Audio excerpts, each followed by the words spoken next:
Bhutale, Shrimati Bhaktivedanta Swami Iti Namine, Namaste Saraswati Devi Gauravani Pacharine, Nirvisesha Shrinivari Prachachari Satayane, Jaya Shri Krishna Chaitanya, Prabhu Nityananda, Shri Advaita, Radhara Shivasari Gaura Bhaktavinda, Hare Krishna, Krishna Krishna, Hare Hare, Hare Rama, Rama Rama, Hare Hare.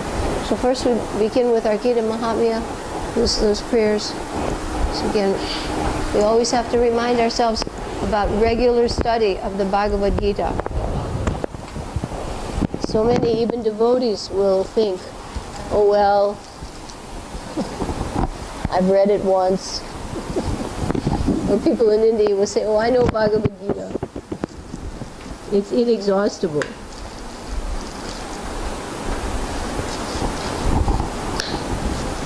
And according to the Gita Mahatmya, that's why we read this. You see the benefits, but also the reminders that if it's not regularly read or studied, will you get the benefits? No. That's the reason we say this prayer. You cannot expect to rest on your laurels. Does everybody know that phrase? You know, like say somebody's a world tennis champion, and he puts his gold cup on the shelf. And then he says, okay, I'm done for life.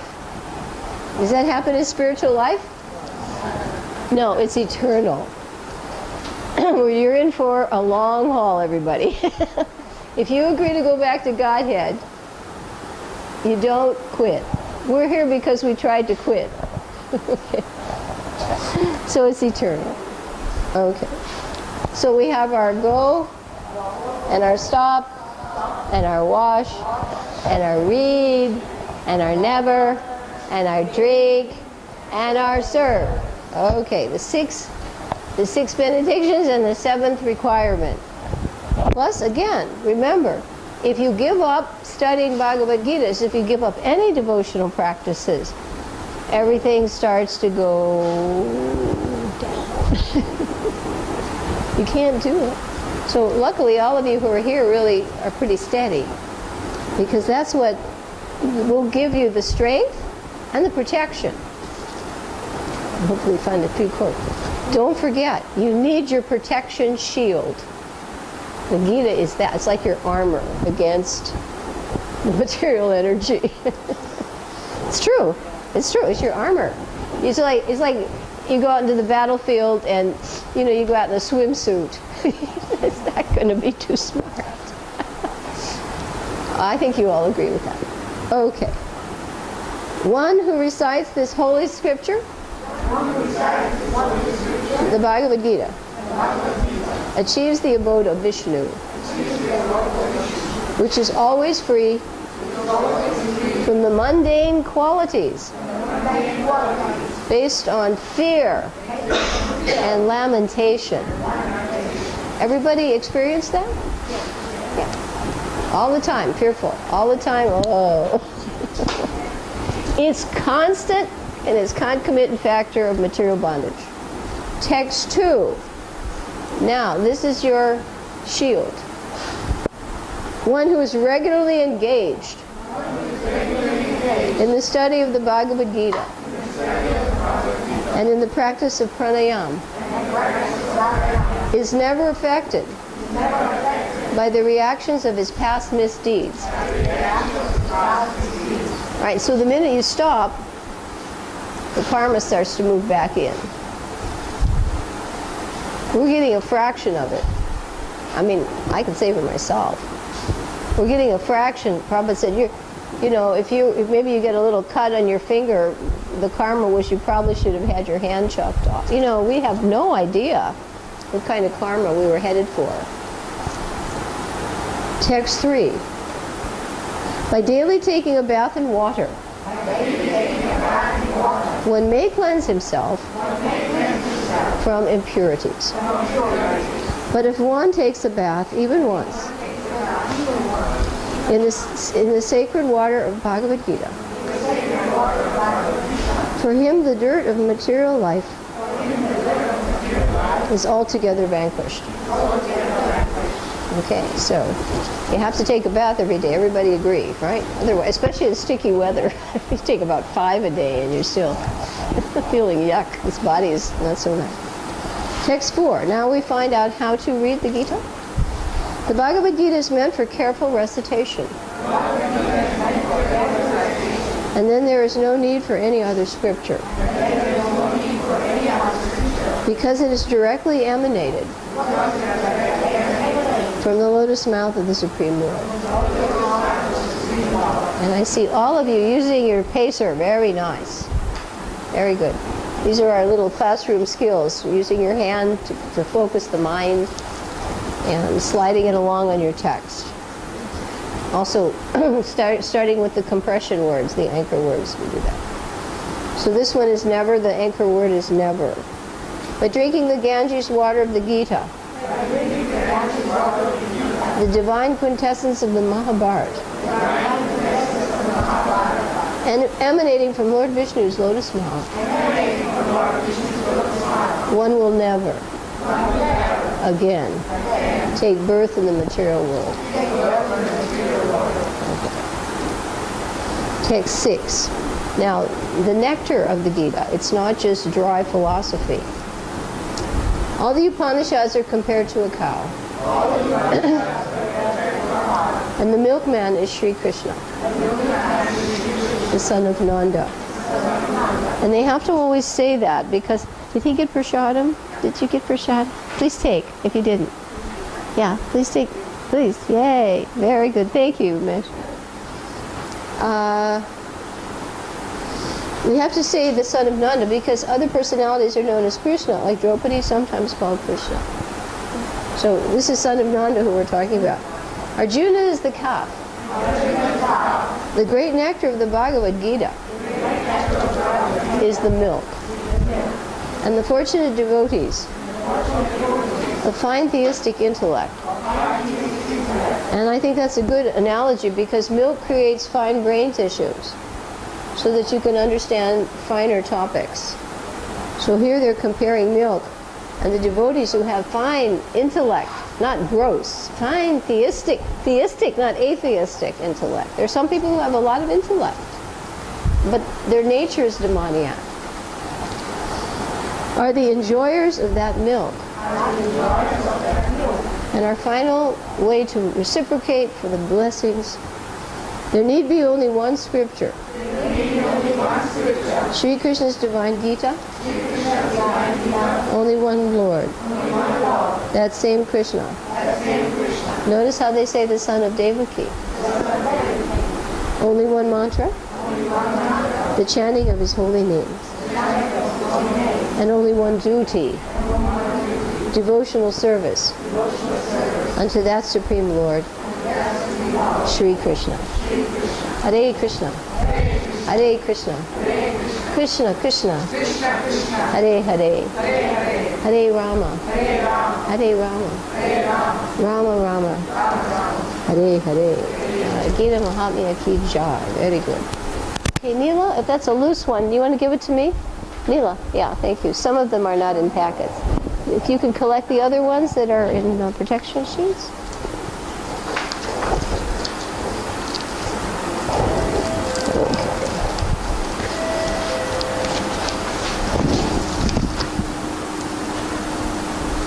Our objectives today are to quickly overview the first chapter of the Bhagavad Gita. Note the major topic breakdowns. Note sub breakdowns, right? Note them. And then, big pen. Yes, and then apply the formula for writing to the purports in conjunct with identifying the type of purport that it is. We'll be talking about the various types of essays. We're using the essay formula as well as the essay classifications in our analysis of Prabhupada's purports. There are, in books on writing, there are at least 12 major types of essays, at least. And some of them are more applicable to our study than others. But if we identify a purport right away, oh, it's in this classification, because they will differ in their requirements. And then if we use the formula that a writer uses, and Prabhupada uses the formula, any writer who knows his skill follows the structure, then the purport suddenly is an open book for you, right away. We keep saying about, I think Dominique, we were talking about cooking, and she had to do some cooking. Someone may taste a meal and have no idea of cooking and experience it on the taste level. That was tasty. But if you're a cook, you can taste it and understand, oh, that cook did this and did that. And then you understand it on a higher level, right? And then let's say you wanted to try that recipe yourself. Then that model of that recipe guides you. You understand the point?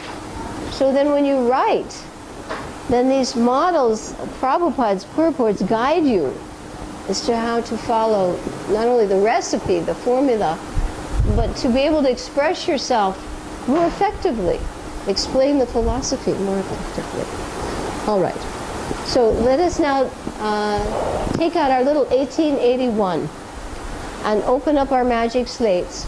And remember, if you have a magic slate, that was our second request in the class.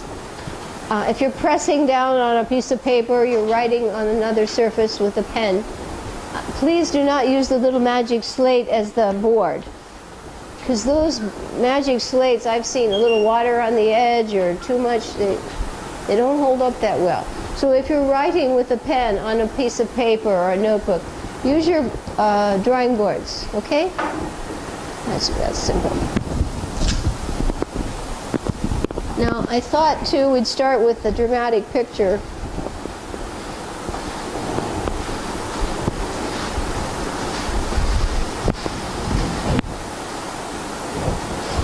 Oh, Krishna. Well, I'll show you a dramatic picture. This has nothing to do with the class. I had another picture ready for you. Yesterday, little Neela was here. Is he asleep already? And we luckily had this room. Dominique was here, and we luckily had this room for the 3-year-olds who were studying the Spalding method, remember? And I thought that this photograph was really too cute. Can you all see it? We were right, and it was just like American Home Circle. You know, everybody was sitting here happily and like that. And little Neela, this is another little girl, Nityananda's daughter. She drew her circle. And then that's another one of her. And check this one out. Isn't this adorable? He did a perfect circle. And he looked happy. Normally he's very serious. What do you think? He looked really happy, huh? Right. This one was a little dark. Okay. The picture that I want, oh, there's another one of the other little boy from Radhakund. He drew a picture of Lord Ram, and he's only 3. But anyway, it was such a nice setting, you know, and the children were really, really good. Okay. Children also. Beg your pardon? Well, that's the idea when they're together. Yeah, because Right, yes, they get inspiration from each other. I thought I would be able to open this up right away to something very amazing. I don't know how to go through this faster than go back to early ones. There it is. Okay. Let me turn it. Can you see this? I think, now this is from the book you and your sister brought on Kurukshetra. I think this is Krishna's conch shell. It's pretty awesome, isn't it? It actually looks alive, doesn't it? It's the Panchajanya. what did you say? And it looks as though he could have fit his hands around the, okay? It's amazing. I look at it and I get the goosebumps. Do you get the goosebumps when you see it? It looks, because it was actually a demon was in there, right? Demon in the... Yeah. I look at that and I think, whoa, can you? It's in a museum, right? It's in a museum, and I don't know. It's not a Kurukshetra. It's up in the mountains somewhere. But I suspect it does look as though it could have been. It's big, and I can just see how Krishna would have grabbed it like this. But I look at it and I think, oh, do you not go look at that feeling? Yeah. It's awesome, isn't it? And actually, in the last yuga, personalities were very tall. Like they were like 15 feet tall or something like that. So this must have been pretty good sized, you know, like that. So I thought we'd start out with a picture of the conch shell, which is a sign of victory. Sign of victory. We get a lot of signs of victory. Okay. All right. So now we're going to go to our magic slates. And we will open up the Bhagavad Gita first on your iPads or computers, whatever you have with you. So you write BG. Everybody can see it all right? Be systematic. You know, it seems silly, but this is what you have to do. You know, I have to access something, so imagine you're accessing. Okay, and what do we access today? 1. And the computer shows us it will have how many? 46 slokas.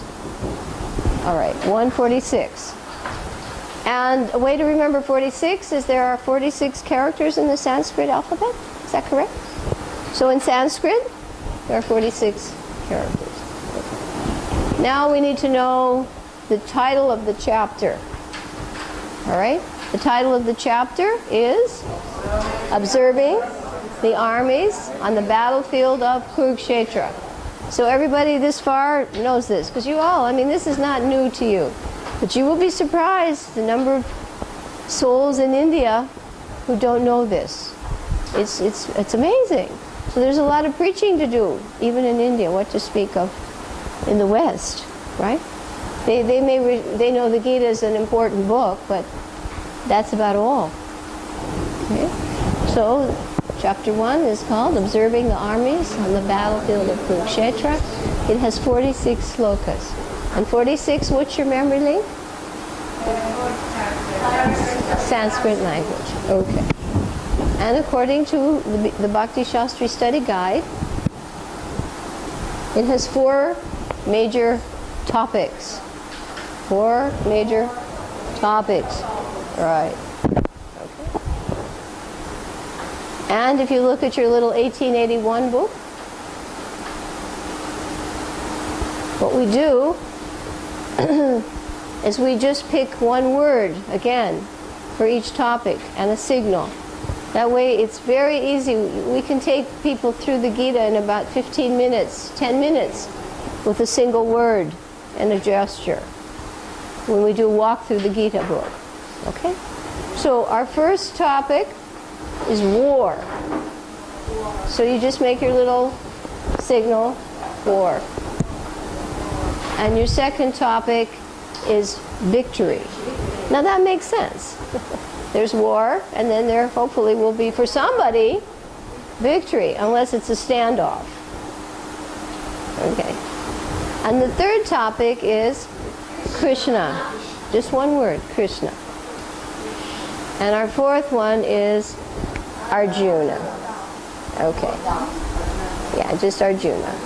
So you take something easy to remember, the key word, and then you build on the key word. So your first one was war, then victory, then Krishna, and then Arjuna.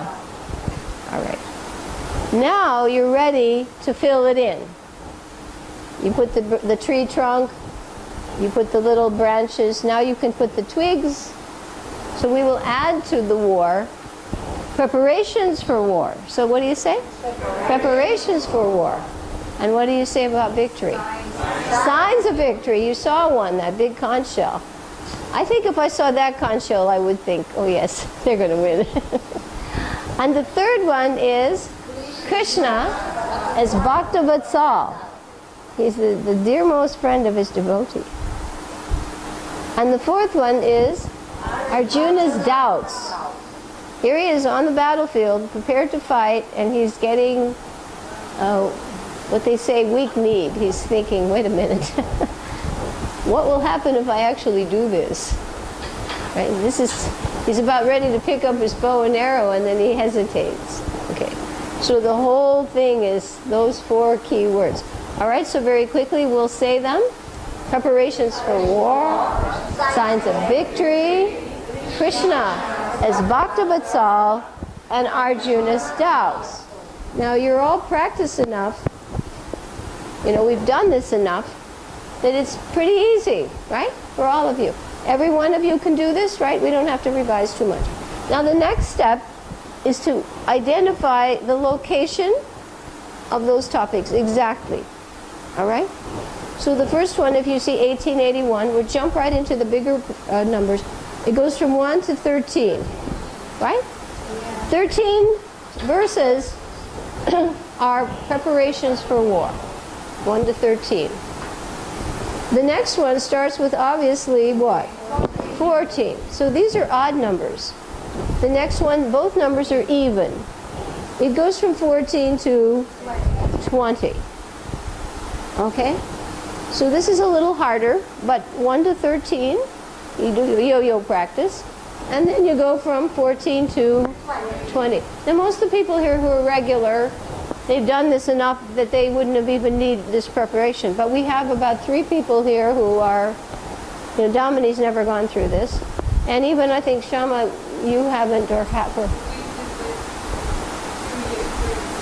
But, yeah, so, and this is new. Okay. I think all the rest of you have been through this. Okay. Even Bharati, you know this by now. She was our 1881 distributor. No problem. The book takes care of itself. I don't, we did the early promotion. Now, after 20 starts what? 21 to what? To 27.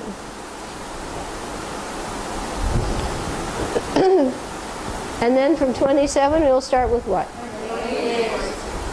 And that'll take you to the last sloka, which is 46. Okay, so you have 1 to 13, and then you have 14 to 20, and then 21 to 27, and 28 to 46. So this one is 13 verses. You look on the side of the chart, those who have the charts. And it also will say that in the little study guide. I think the next 2 are both 7, right? 7 and 7. And your last one is 19. 19. 13, 7, 7, 19. Now, I'm going to check my little Nectar from Numbers book. I haven't had time to do that. And see what far out things they might say for 13, if anything. I'm sure there'll be something. We know there's something from 7. What do we know that's 7? 7 mothers. And what else? 7 sages. Okay. All right. So let's check. I'll check number 7 for starters. Let's see 7. Because they do a lot of research here that, my golly. And they'll even tell you where, yeah, right, where it is. Okay, 7. Look at this. This is your enlightenment period.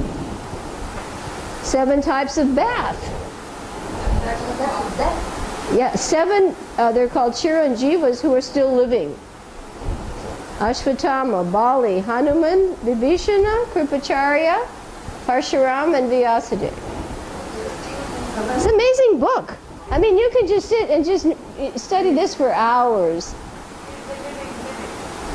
Huh? They're living here. Yeah, they're still here. Yeah, they're on the planet. 7 islands. Remember? Jambudvi? Elements of the body.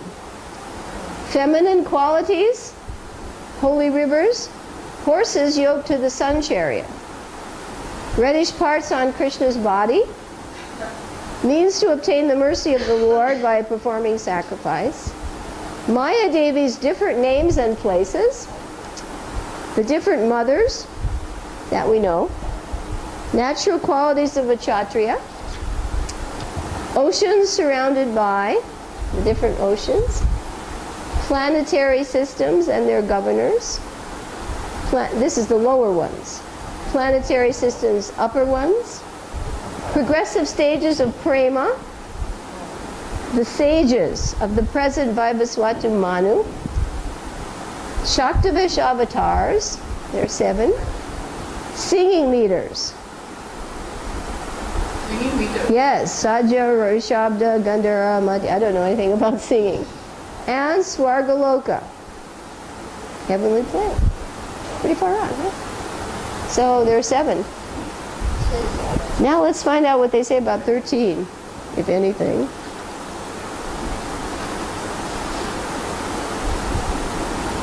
Yes, 3 things. Ready? Symptoms of Anubhav, 13 symptoms. Instructions for civilized human beings. Oh, you know where that is. Where's that? 7th canto. Which chapter? Wow, very good. 7:15. How did you guys know that? And, oh, here's an important one. The number of witnesses. Witnesses. You want to know what they are? In case you think you're getting away with something. The sun, fire, the sky. Anybody escape the sky? The air, the demigods, the moon, evening, day and night, the directions, water, land. You thought it was just land, huh? It's a witness. Dharma, and that is called the super soul or Yamaraj. 13. So the next time you think, I'm going to do something and no one will know, remember these 13. Okay? Interesting, huh? 19. Shall we check? Okay. I find this interesting? Yeah. This book's amazing. Until which number? It goes up to pretty high. Yeah, it goes up as high as 108. Not everything is, 108, and then 64, and then 108. 32, 30, 26, 28. 19, I'm surprised. There are. Marks on Krishna's lotus feet. Right? We forgot that one. And Radharani's. Marks on Radharani's lotus feet. Those 2. Okay. So, fun little book. Did you learn something just now? Yeah. Mostly the witnesses. So the next time you're on the land or near the water or under the moon, think, uh-oh. All right. So now, let's see if we can say this. The first topic is preparations for war, verses 1 through 13. The next topic is signs of victory, and that's 14 through 20. And the next one is Krishna, is Bhaktivatsal, it's 21 to 27. And now the last one is Arjuna's doubts, and that's 28 to 46. Now very quickly tell your neighbor, very naturally now, you've just practically dreamed this.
Okay, so now are you all oriented?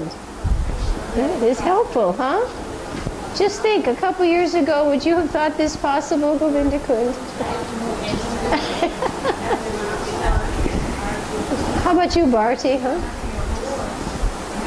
It just makes it so easy. It's your little compartments, right? Your little compartments for the mind. So now you're ready to go deep. And once you have your compartments, you won't get mixed up. Okay. Always organization, at least in education, we're taught. Organization is very important because it maximizes learning time. And that's true for you. It maximizes your study time. We don't have much time in Kali Yuga, do we? So the more organized we are in our thinking and in our approach to study, the more we can benefit from whatever time is allotted to us in this karmic period. All agree with that? And you'll remember it better too, I think, right?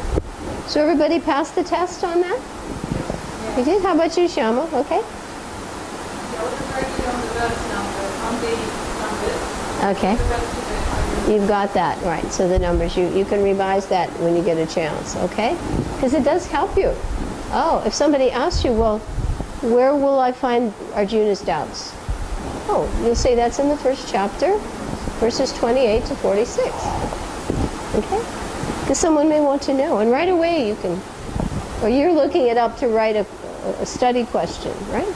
So quickly you can find it. All right, now what we're going to do is analyze, before we go into the purports and stuff, we're going to analyze again sub-sub breakdowns. This is very helpful. So now what you need is your yellow book, the one that has the enlarged type, because we're all getting older and we need glasses, right? And if some of you wish to bring your own Bhagavad Gitas to class, we encourage you to do that. I cannot store things that are too big or too heavy. My hallway's already, you can see, it's maxed. So the little pocket one, by the mercy of Neela here, is what we have. Neela is my book shopper. Whenever I need a book, she's out there hunting for me. So now, please take this out, the yellow one, and turn to chapter 1, entitled Observing the Armies on the Battlefield of Kurukshetra, and it's 46 slokas. And in your mind, keep doing the replay button. You know, don't just say, oh, I got that. Just do a replay. And there are 4 topics, 4 verses for war, signs of victory, Krishna's Bhakti Vatsal, and Arjuna's doubts. Okay.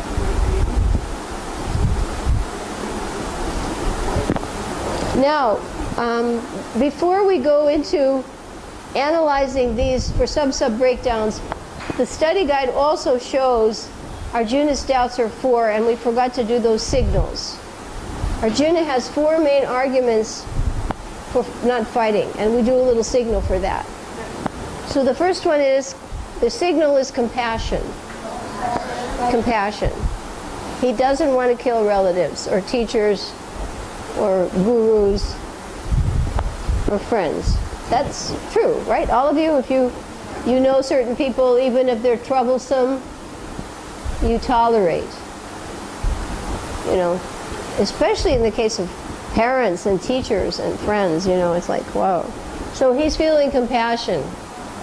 And the second thing, his argument is a little more selfish. This one is enjoyment. How can I enjoy my kingdom if they're all dead? Right? Because you do things to have friends join you, right? You don't have a birthday party in your room by yourself, do you? I mean, maybe you might if you don't have any friends, you know. And you say, this is a private party. You do things to have friends. So he won't be able to, even he wins the kingdom and they're all dead, what's the point, right? So enjoyment, so the first one was compassion, and then the second one was enjoyment. And then the third one was fear of sinful reaction. Right. Even if Shastra allows someone to do something, even the Kshatriyas, if they kill an animal and they're allowed to for sacrifice, they'll still have to suffer. Sinful reaction. You don't get away from it. So again, compassion, enjoyment, fear of sinful reaction. And the last one, and that's the long one we have to learn, is the degradation of society, the destruction of a dynasty. Yeah, if I destroy the elders, the dynasty is destroyed. And that brings very heavy consequences on society and reactions on the person who did it. Consequences for society at large and heavy reactions for family members. Okay. So again, compassion, enjoyment, fear of sinful reaction, and destruction of a dynasty. To destroy the dynasty is you pretty much destroyed the social structure. That's serious. Serious. Okay. So now let us take a look at this first section, which is called Preparations for War, and understand it in light of the whole Gita. Because the Gita's instructions actually start in chapter 2, right? But this is the dramatic setting. What is it? Dramatic setting. So on your slate, this is important. This is one of the types of essays that we'll study. It's called narrative. A narrative is a type of writing, a story, right? So this is a story. This philosophy is woven into the setting. So when you're doing a narrative, we put N. Krishna is very clever. Bhakti Vinod is clever. He writes many, many books and songs. He weaves them into something people are attracted to. People are attracted to stories. So a narrative has to have 2 parts. How many?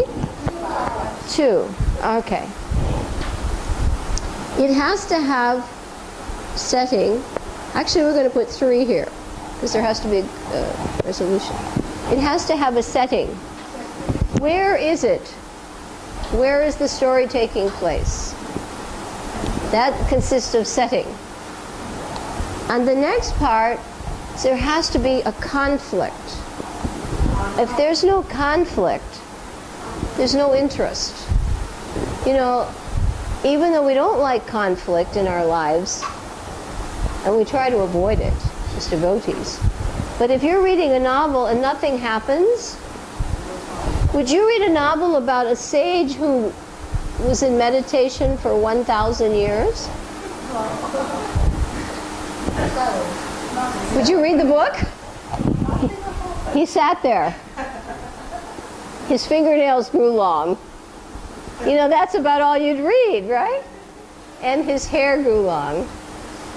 And the ants started crawling all over him. You know, it's not too exciting. Is it? You know, you're not going to... That's why most of the Bhagavatam is about Kshatriyas. Because Kshatriya is into conflict and love and war. And you don't find too many long stories about the sages. Because they're just sitting there meditating. Okay, so there has to be dramatic interest. That's called the conflict. And actually at the end there has to be another C, and that's called the conclusion. So where's the conclusion in the Bhagavad Gita? Chapter 18, right, the conclusion. Now the setting also has 2 parts. It has to have 2 things. It has to have people and place. What does it have to have? People and place. Okay. So let's write that again really fast. Narratives have to have 1, 2, 3 major parts. They have to have a setting. They have to have a conflict. Something. Yes, the good guys and the bad guys, right?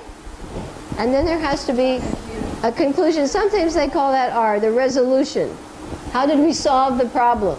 Resolution, or the conclusion. So Bhagavad Gita chapter 18 is called conclusion, the perfection of renunciation. Okay, so the setting has 2 major things, which is what? PP, people and place. People and place. So guess what we're going to find in this chapter? People, place. And where's the place? And we're going to find the people. Kauravas and the Pandavas, and we're going to find out what the conflict is. Right? This whole chapter is that. And it's not only a war on the bodily conflict, it's a conflict of the mind. Arjuna's doubts, right? He has an internal conflict, and it's explained that his dilemmas, his perplexities, are everybody's living entity has perplexities in life. Do we not agree? Everybody is faced with, oh, my mother-in-law did this, or my son did that, or my neighbor doesn't talk to me. Everybody's suffering perplexities, right? It's true, and the minute one is solved, the next one pops up. There's something called a hydra. A hydra is a creature from Greek mythology, and when you would chop the head off, another one would come back. Same way with Ravana. They try to cut his head, and then it'd come up again. Have you ever noticed that? As soon as that drama's over, the next one's waiting around the corner. So don't get too excited. Say, I'm glad that's over. And then the next day, oh, something else. Everybody experience that? Yes. It's called material life. Okay, so know this? Okay, tell your neighbor now what the parts of a narrative are and how it fits the Gita. Okay? Because that's why I'm telling you this. It's not a class on English literature.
Now, does this help you all appreciate chapter 1? Usually the preachers will start on chapter 2. You're not the body. But it's important for us to understand the particular the value of chapter 1, because you'll have to say, what's in this for me? Am I just going to sit and read a story about a warrior who didn't want to kill his relatives? No, the point is everyone is faced with perplexities. And in chapter 2, one learns he solves them by approaching one who is in knowledge. Right? If you want to solve your problems, you have to go to someone who can help you. And Arjuna does that, and he goes to Krishna. He goes to one who can help him solve the perplexities of life. So all of you have approached a guru, a teacher. And you know, I think you've seen, Krishna consciousness helps you deal with life's perplexities, right? A problem comes up, and the poor materialist, he has no idea what's going on. Not a clue. And he's only making his problems worse by doing the very things that got him into the mess in the first place. So the devotee has the knowledge of pulling himself out of the dilemma through the mercy of Guru. So that's why this chapter is important. Everyone has perplexities who's embodied. Okay, so that's what it means for each of us, right? You understand the point? Does that help you appreciate chapter 1 a little bit? All right, now let us do what we'll call a This one was W for war, right? What we're going to do is put little eyelashes on this one. And we're just, before we look at the 13 verses here and their purports, we want to see how it is further broken up. Because the more you subdivide something, the better you can understand it. Everybody agree? Yeah, you try to take the whole string of things, you'll get a flow. But only when you subdivide it can you see the shift. The shift. Okay, so I'm going to put about 4 on this. 4 eyelashes on preparations for war. So put your circle, and W stands for war. Your first topic, and that's 1 through 13. Right. So the first thing we have, and we're going to put a D, Dhritarashtra. That's the first thing. Because this whole thing starts with him. Right? And he's not on the battlefield. Where is he? He's in Hastinapur. Right. And he's talking to whom? Sanjaya. So he's addressing Sanjaya. So Dhritarashtra, that's our first personality, is hearing this. And he's in, this is the place, person is Dhritarashtra, place is Hastinapur. Now, interestingly enough, in the next verse, it's really amazing how Krishna puts more than one thing in the suitcase. When Sanjaya is talking, he's also explaining who's the next personality, right? So you get Sanjaya answering, but he's opening up the rest of the book. So we get Sanjaya, so we say Dhritarashtra talking to Sanjaya, but Sanjaya is talking to whom? Who's he talking? No, well, he's talking to Dhritarashtra, but who's he talking about? Right, he's talking about Duryodhana. And then Duryodhana, so we have another D, Duryodhana. Duryodhana is talking to another D. Who's he talking to? Dronacharya, and he's talking about another D. We've got 4 Ds here. Dhritarashtra, Dronacharya, Duryodhana, Dronacharya, and who is he talking about? Dhristadyumna, yes, Dhristadyumna is the commander-in-chief of the Pandavas. And who's Dronacharya, the commander? He's of the Kauravas. So we have a lot of D's here. Everybody clear on this? First is Dhritarashtra. And then Sanjaya is talking about Duryodhana. He's the king.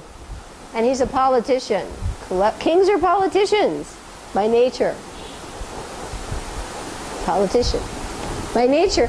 And he's talking to his commander-in-chief, who is Dronacharya. So we're getting all the characters here. And Dronacharya, he says, look who you're fighting against. Who's the commander on the other side? Dhristadyumna. Now that might sound like just another person, but wait a minute. Dronacharya had trained him in fighting. He trained his opponent, and he knew someday Dhristadyumna would kill him. That's liberal. I don't think I would go that far. If you knew somebody, would you do that? That's real Brahman.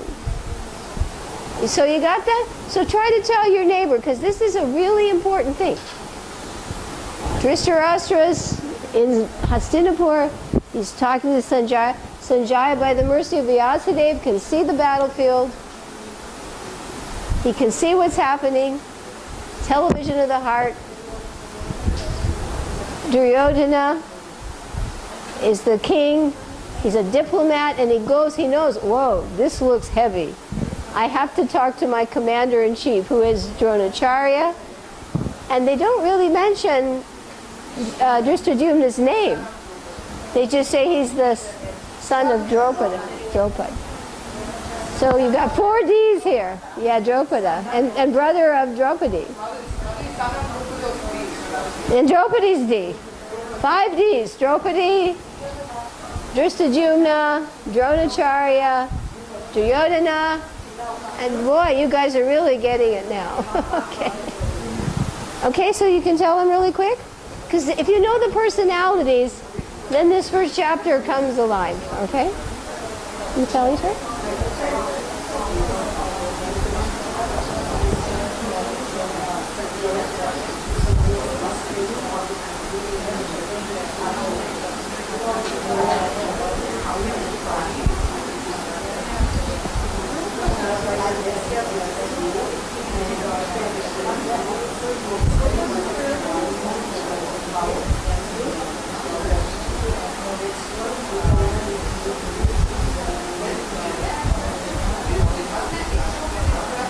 Yes, they were born from the fire, right? Sacrifice. Drupad, that's another long story. That's also mentioned in the Purports. No. Drupad had a quarrel with Dronacharya, and that's a long story. But he wanted a son that would kill Dronacharya. And poor Dronacharya's son was Ashvatthama. I mean, talk about family problems. They say Ashvatthama is still roaming the planet, and in the next yuga, he will be Vyasadeva.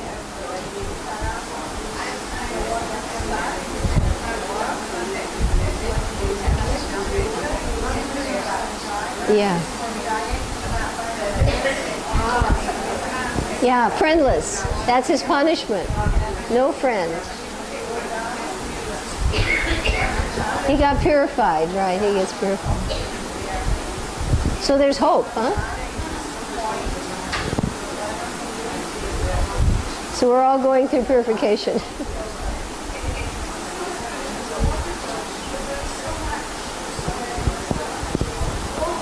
Yeah.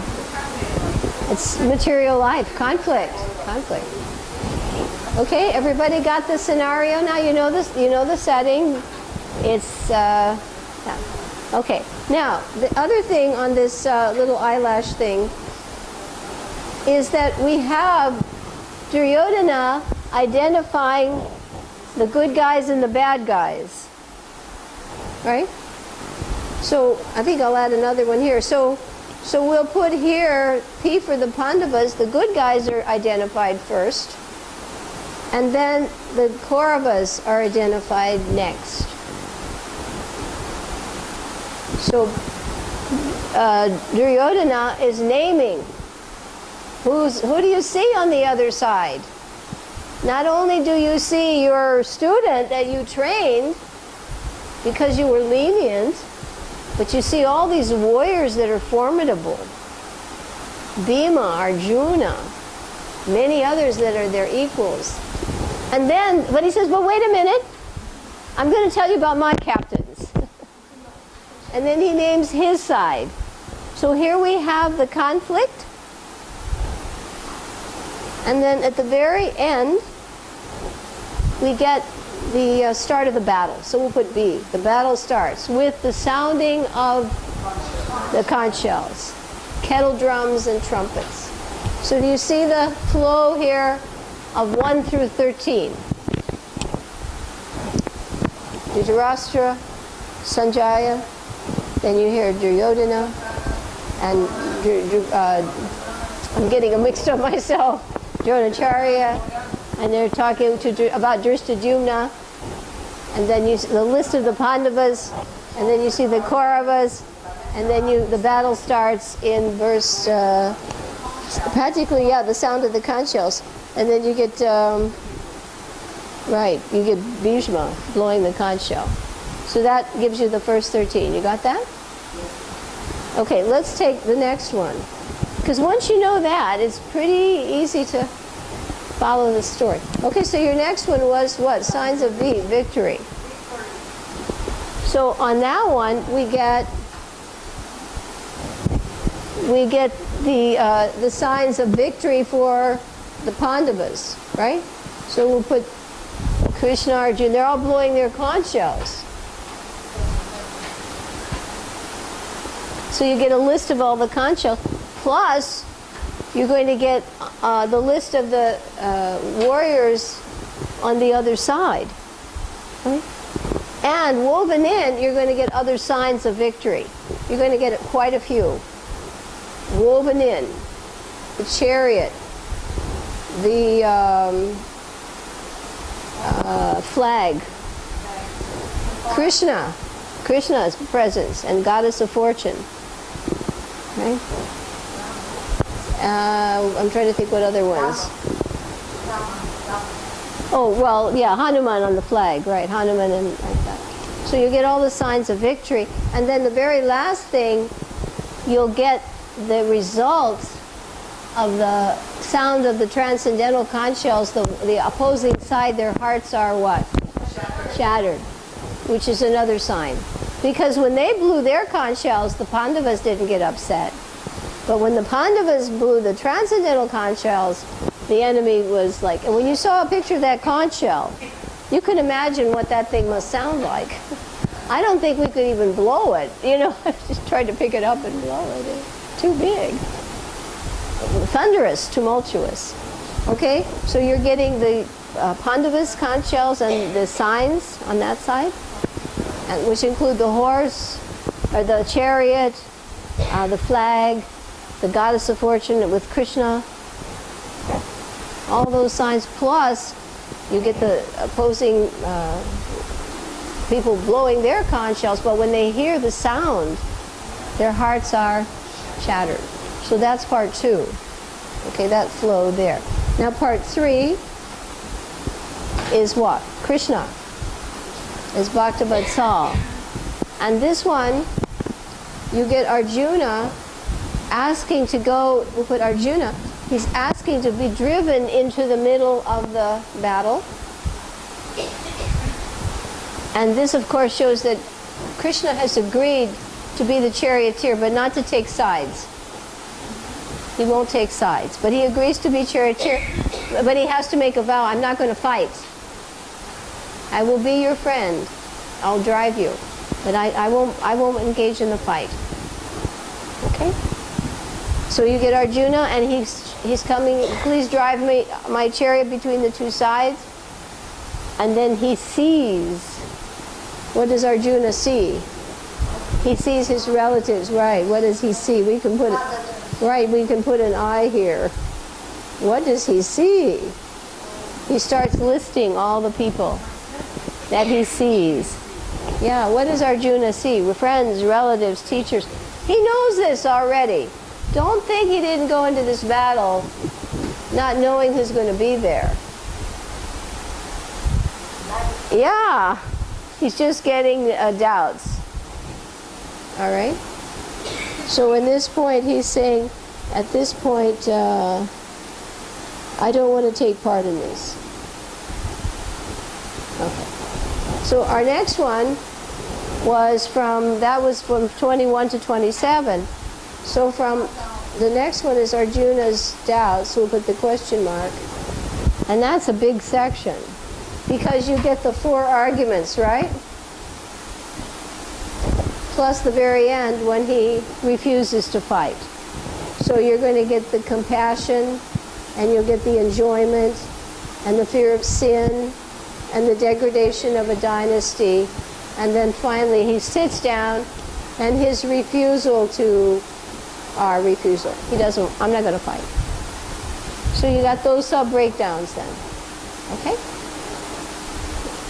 Now let us try, everybody clear now on the flow?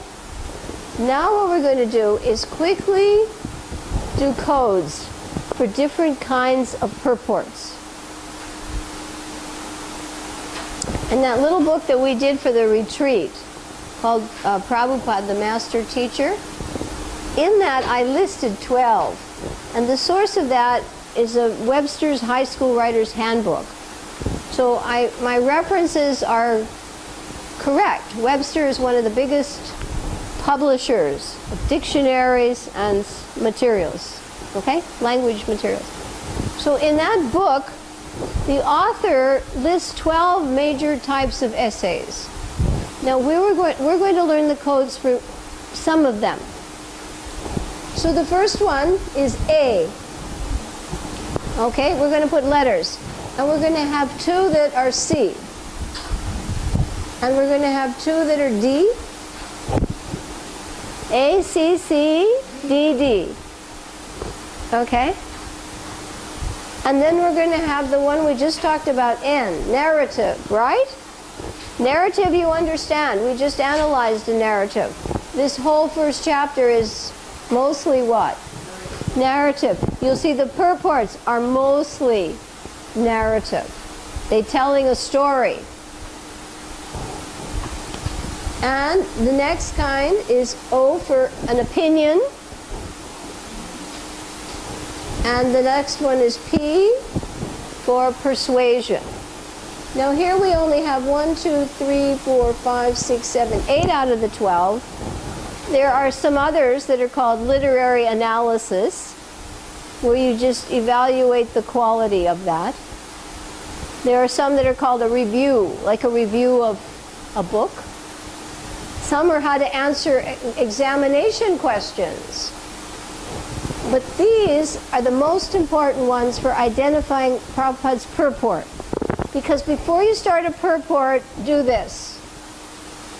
Ask yourself, what's he doing here? It'll make more sense. Will you agree?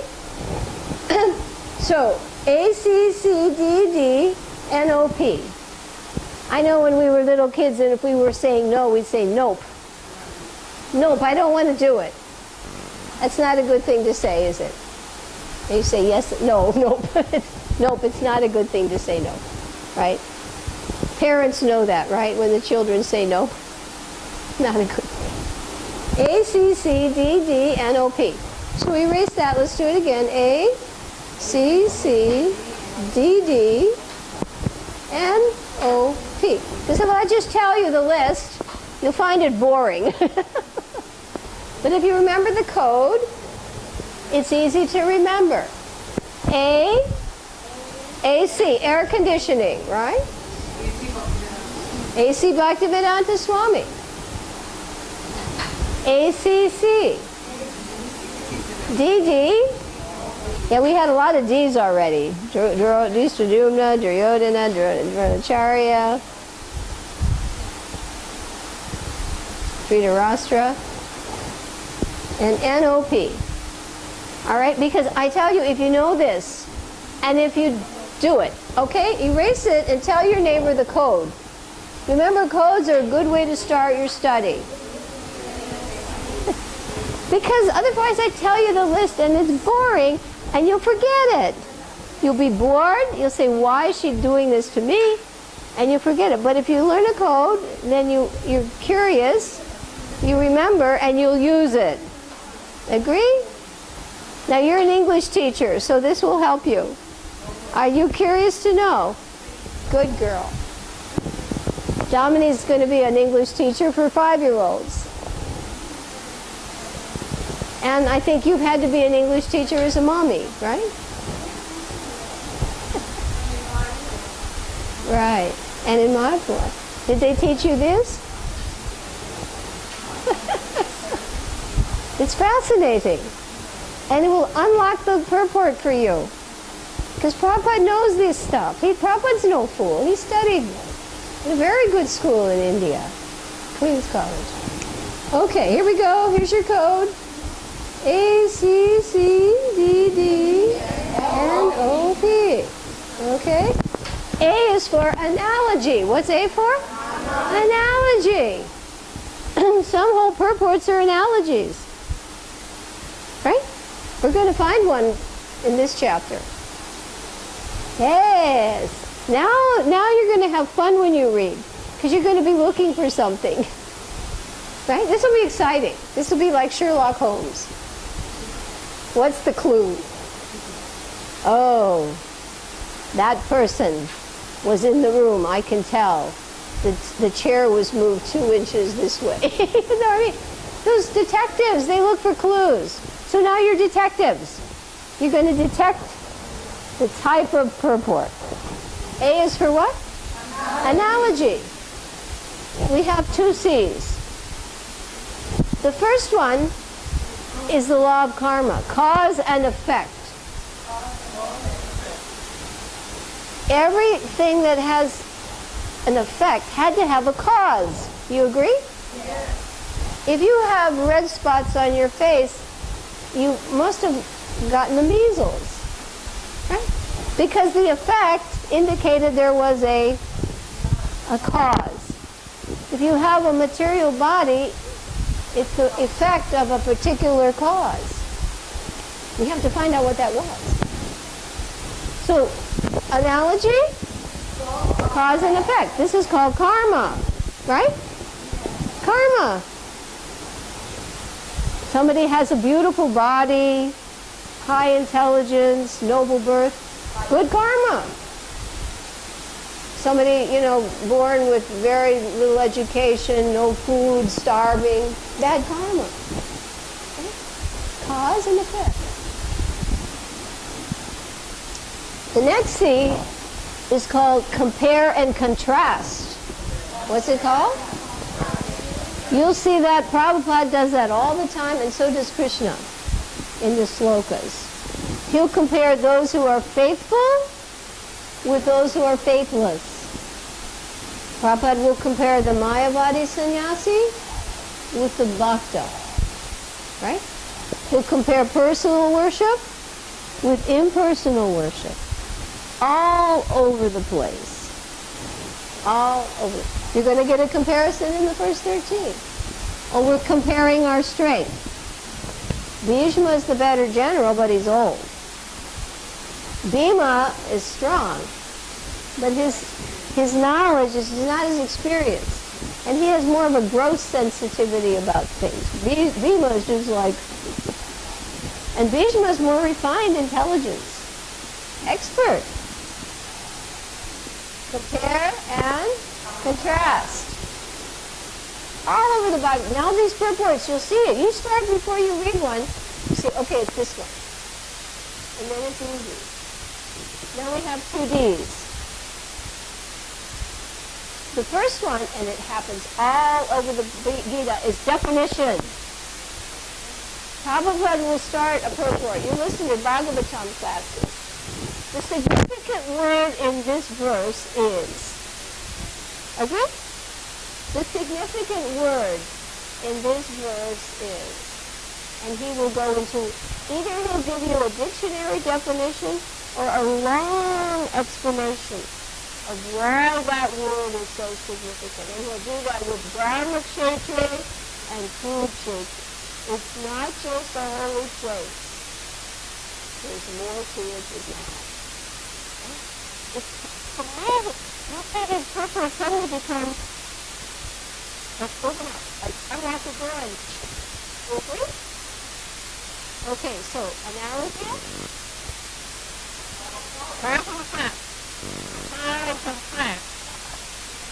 Definition, and the last one is good question. This first chapter in particular will be describing things. Okay? There were two kinds of description. Some may be that describing something that involves perfection of your senses. Description of something you see, or something you hear, or something you touch or taste. Right? Sensory input. The description can also be of a process. The description of the transmigration of the soul. Do you understand? It's a description of a process. That doesn't have anything to do with, you can't even see the soul.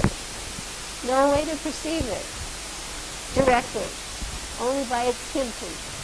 Okay? So you have description of two types. Of something that's sensory or something that's a process. Okay? And you get that all over the Gita. Transmigration. Description of how that works. Or the nature of the soul. You can't see it. Descriptions like that. You can't see it. You can't smell it. You can't taste it. but it's being described. You understand that one? So you had definition. You see so many slokas. Definition. You know, like you take chapter 16, he defines what's humility. You know, he defines what's nonviolence. He'll define these things, and he'll give you his understanding from the transcendental perspective, not just what you thought was nonviolence. Yeah, if you think nonviolence is I stay in my room and I don't preach Bhagavad Gita, that's wrong. If you don't tell people they're not the body, you're committing violence. That's a heavy thing, right? That's why we're trying to help people know how to preach. Because if you don't tell people who they are, that's Prabhupada's definition of violence. Everybody understands how heavy this is. Prabhupada's definitions are different from a dictionary definition. Okay, so now our next one. Analogy, cause and effect, compare and contrast, definition, and this one is description, right, description. N is for narrative, we've covered that, and O is for opinion. All over the place, I'll give you my opinion. Krishna does that. This is my final opinion. And the next one is persuasion, where the preaching is heavy. Persuasion. Not just my opinion. Work for Vishnu, work as a sacrifice for Vishnu has to be performed. Otherwise, work binds one to this material world. That's not an opinion. That's a fact. You have to do it. And if you don't do it, that's your problem. It's heavier. It's very heavy because it means not just it. Let's just say we're sitting here, and I pass out a particular preparation, and some people may like it, and some people may not. Some of them say, "Well, I think it's a little salty," and someone say, "No, I think that's just great." That's an opinion. But a persuasion, don't put that much salt in again. I can't even swallow. It's heavy, right? It's strong, much stronger. Okay, so tell your neighbor really quickly this, and then we're going to apply this. Start applying, all right?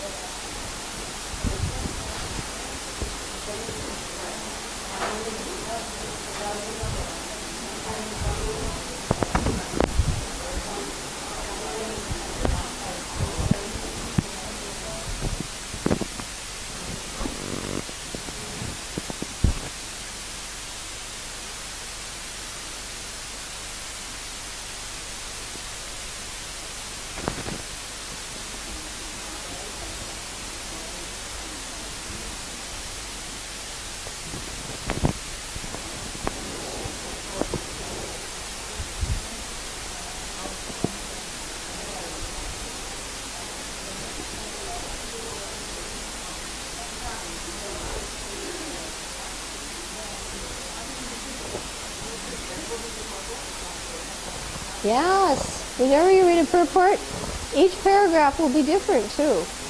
Like this first one, we're going to do the first purport. You'll see 3 different things used. Each paragraph. Do you find this helpful? And then you take your charts and you keep these in a file with this chapter.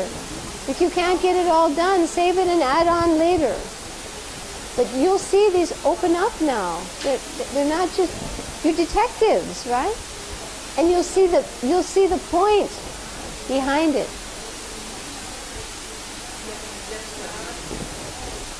Completely reading the purports now will be different.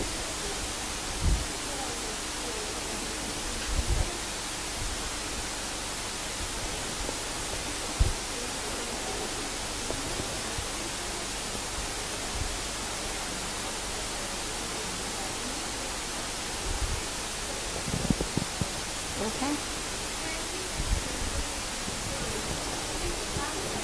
Yes. Good. Right.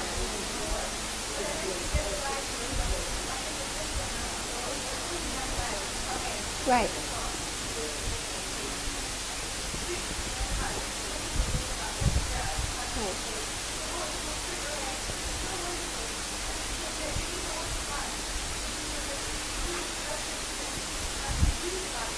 Yes, that's what we're doing. Yeah, what we're doing here is empowering people. I will never profess to be vastly learned in Shastra. I'm not. I'm just myself entering into serious study after years of teaching, coming home tired, forgetting what I read before I went to sleep, and suffering for it because I didn't have the knowledge to check myself from making mistakes. I'm still making mistakes, but not as many. Without knowledge, you're bound to do the wrong thing, right? So my desire grew from taking Bhakti Shastri and reading aim number 11, which said you must take responsibility for your personal study. After taking Bhakti Shastri, I forgot within a month what I had just taken the test on, and I felt embarrassed. So I decided to start applying skills that I knew to my own self.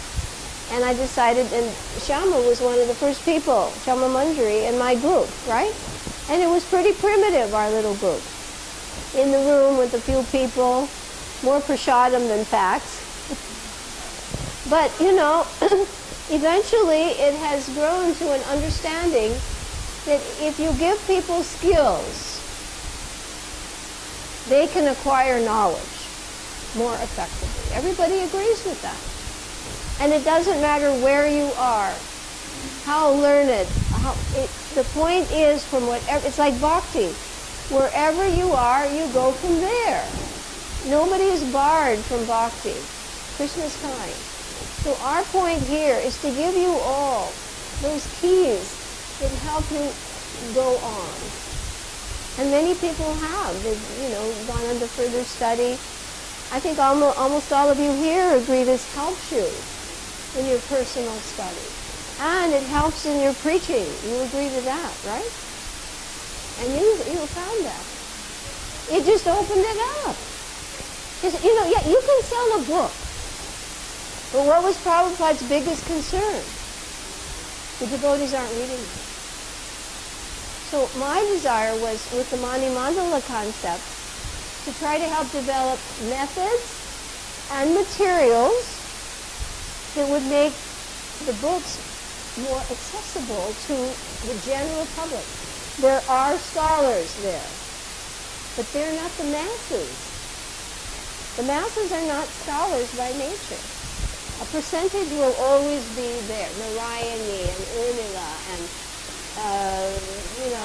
all of it, They're there. But what about, because the books are to be read by not just those people. Agree? Prabhupada said just for the scholars? No. And that's what he'll say here. Now, let us, because we have 10 minutes on our cute little clock, which I have to say Nirguna donated. It's too darling. She had a special little clock, and I think it's perfect. You all agree? It's charming. It's a little tiny one. We want to thank Nirguna. All right, now, in this, because I just have a long text today. In this text run, how many paragraphs are in this book? You have to get your baby gitas out now. And we're going to use our little expression.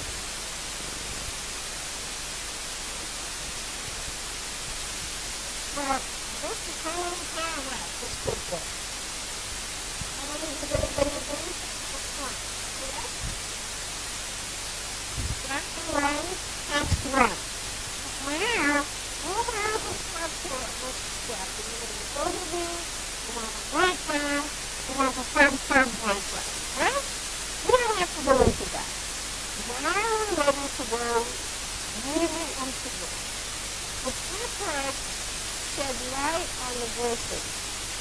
Without the purports by a realized person in the Parampara, you will not know what you're reading. 650 editions of the Gita, and people still don't know what they read. It's true. Listen to K.C. Domino. He's read many versions of Gita, and he couldn't understand it. You can only understand the Gita from a realized soul in the Parampara. That's it. That's why people became devotees. Right? But, and the more you understand the light that he is shedding on those slokas, the more benefit you get from your study of the Gita. Are you okay, Manaji? I've had that happen too, choking on water. I've had that happen. All right, so now we have identified 4 pairs. Now, each of these is different. The first one is a philosophical one, and it's also persuasion. Right? Your second one, it's also philosophical. Right? And there's also persuasion here. Your third one is definition. Plus, this one is revealing the nuances of the fight. Your fourth one, analogy. It's what? It's an analogy. All right. It's an analogy. Okay? So far now we've identified. Now the next thing we're going to do is we'll read 4 topic sentences. Remember? First we have GS, because this is multi-paragraph. So your first one is your what? General statement. The other paragraphs will be the topic sentence. So you fill in when I stop. Bhagavad Gita is the widely read science, summarized in the glorification of the. So that's your general statement. That's, you see how general that is? And it's telling you it's widely read, and it is a kind of science. What kind of science? Theistic. It's about God, not atheistic. There are 2 kinds of people, theists and atheists. That's it. And where is it summarized? In the Gita Mahatmya, which is what we read before we start.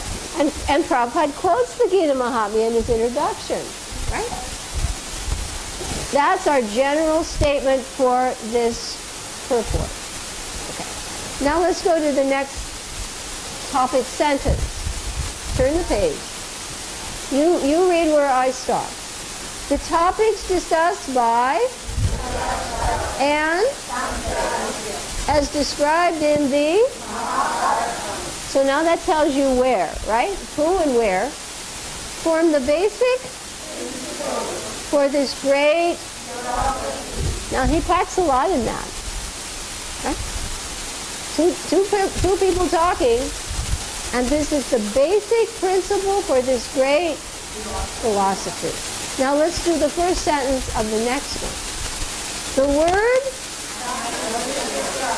and in parentheses, a place where religious are is significant because on the battlefield of the Supreme Personality of was present on the side of.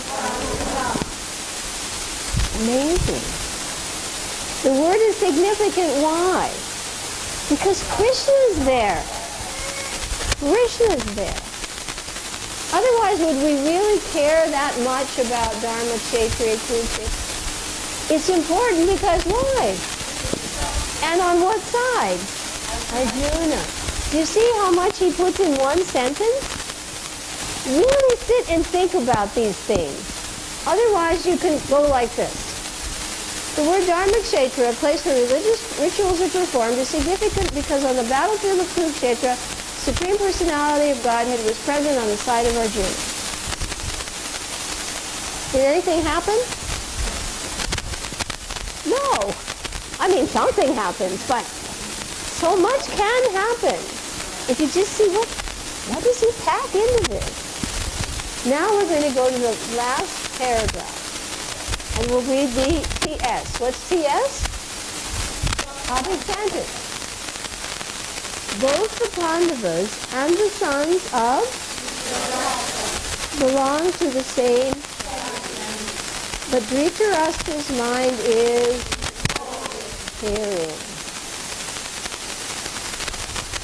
The same family, but now we're understanding Dhritarashtra's mind. So now we don't necessarily know from this that there's going to be an analogy. But as we go into it, we get this whole thing is basically an analogy as to what's going to happen. Right, everybody able to follow this so far? Now let's go back to the first one and let's pick off some points. Oh no, let's read the last sentence. The secret is you read the first sentence. That's your general statement or your topic sentence. The last sentence usually is your conclusion or your opinion. And this is a question that they ask you on the homework. It is the perfect theistic science because it is directly spoken by the Supreme Personality of Godhead. Right. So now he's told you about the Gita and he's telling you it is what? The perfect theistic science. Why?